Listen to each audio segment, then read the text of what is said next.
What stands before you is a case of good news and bad news. The good news is that we're not going to be having a candle lighting ceremony today for 25 minutes. The bad news is I'm going to be playing off of my gift of taking a very short story and making it oh so much longer. Afterwards, everyone's going to come up here, group hug, sing Kumbaya. It's going to be all good. So, okay, we're going to get serious for a moment. So, guys, I want to tell you a tale. It's about, the genesis of it was initially rooted in despair, in dreams altered, and the life of a family forever changed. To that of a relentless love, a passion, a selflessness, a commitment, a patience, tolerance, sacrifice, generosity, and the desire to make a difference for a little boy and those like him by a truly long parade of the most amazing people, better known as my family, our family, my friends, teachers, schoolmates, business associates, the local community, and you can't imagine how many people that I never, ever will ever meet or know, but to those who I'll always be grateful to. Disconnected from his family, and with the inability to even string one syllable together, and to really have problems even, being able to interpret the thoughts of those around him. In frustration, he banged his head against the floor as he perpetually struggled to even communicate his basic needs, desires, and thoughts. I know many of you think I just described myself.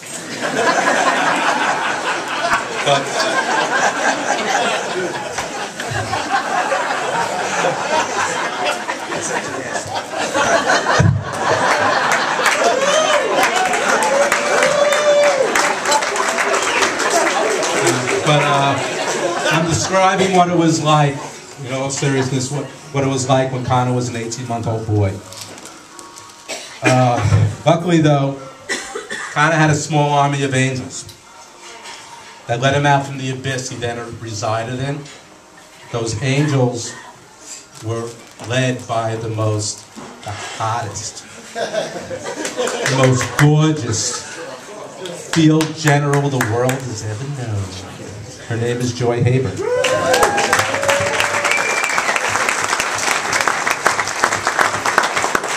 And also her trusted lieutenants who were enlisted, whether voluntarily or not.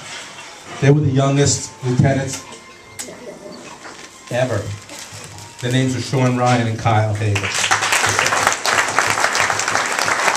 They were in elementary school. They were 7, and 6 years old.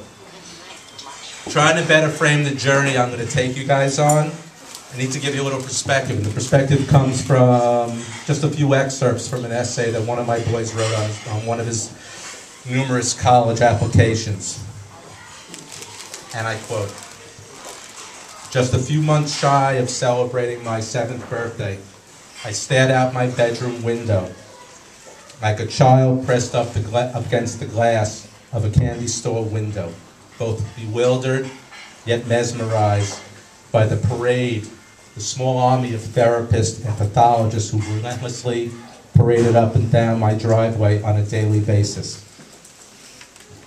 Autism had unfortunately come knocking on our front door when my little brother Connor was diagnosed on his 2nd birthday. Although then in the new millennium, I vividly recall my parents referring to us being in the dark ages as to the dearth of treatments for my little brother Connor. Fortunately, though, as if she was a surgeon preparing a delicate medical procedure, my mom meticulously assembled a caring, a compassionate, and competent group of behavioral therapists and professionals well-versed in the study and application of applied behavioral analysis. The metamorphosis of Connor from a frustrated and disconnected infant to a teenager full of life and hope has been nothing short of miraculous.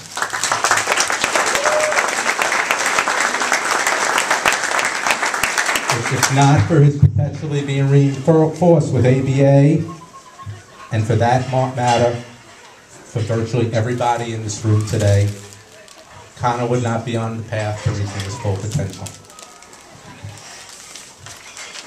That was the essay, by the way. That was part of it. I gave you the clip notes. We're about halfway through, by the way. Cocktails, anyone good? I was a waiter for 11 years. I can get you a drink now. So, Lloydie, say it. Take the table of 6. Lottie. Modesty aside, for a young man that Joy and I are so proud of. Connor, you here? Right here. Dude.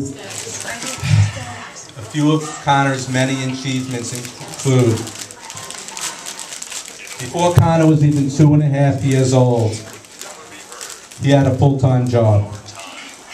Connor worked at 2.5 years old, 40 hours a week, with his home team of therapists, who, no better way of putting it, helped him learn how to learn.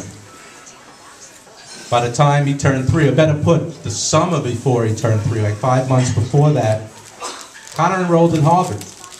He was in the Harvard of Long Island, better known as the Ascent School for Autism. Almost immediately, Connor began to speak. And whether he knew it or not, Connor was a partner in a little organization called 4 Boys Autographs to Battle Autism. I'm sure some of you have heard of it. Thanks to his brothers, who were 7, and 6 years old, who were like, okay, we're gonna get to go on the field at Met games and all this other stuff. Cool, you can take all the money, Dad. We'll start up this company. Connor was a partner. By the time he was 4, for a myriad of reasons, as they say, all good, Connor was reading. And he was an expert surfer on something then called the World Wide Internet. By the time he was 5, it became very clear that the greatest love since Romeo and Juliet had evolved. That being Connor and his love. No man has ever loved a woman more. Don't BS anyone in this room that you love your wives more than Connor loves Joy. It's unbelievable. It was then that I knew that my boy would make it.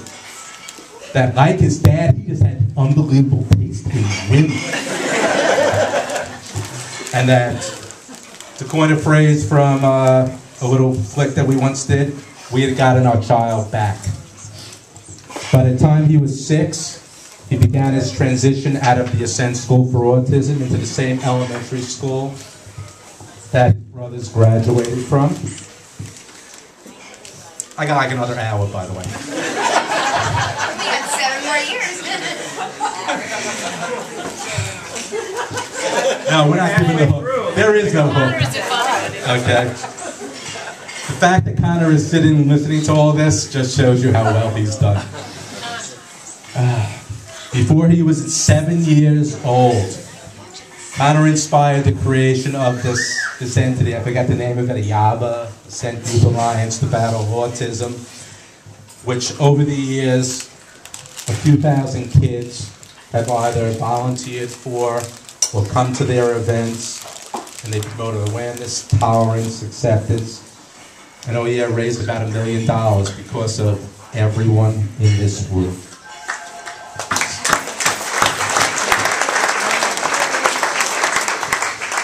By the time he was 7 months and 7 years and 1 month, no. By the time he was 8.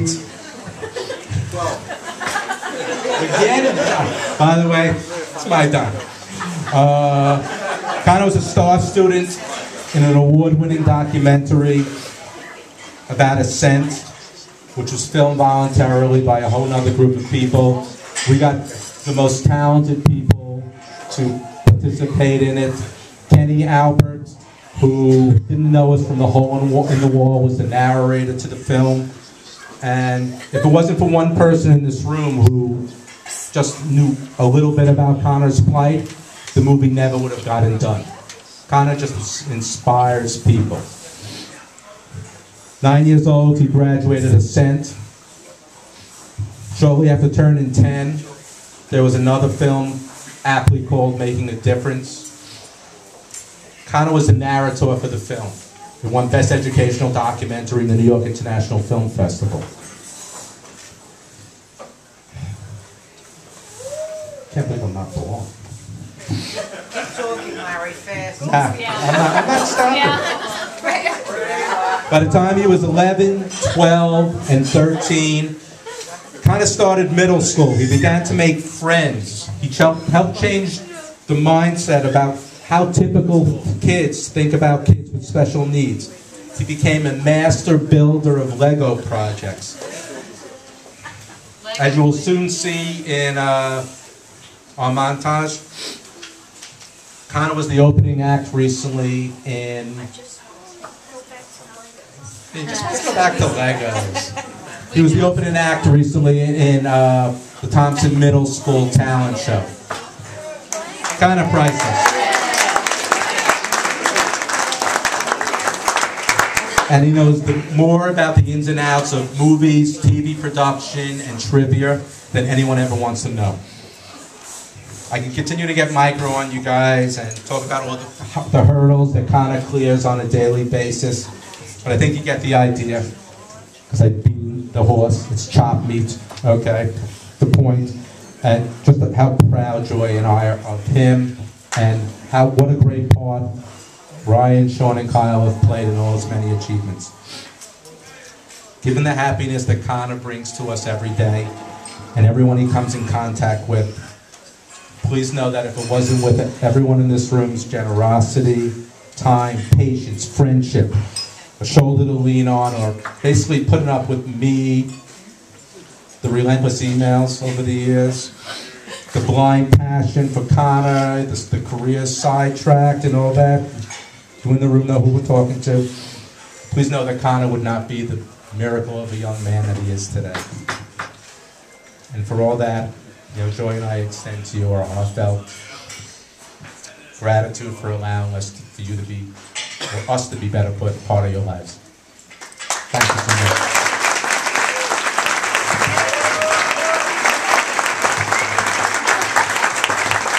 Okay.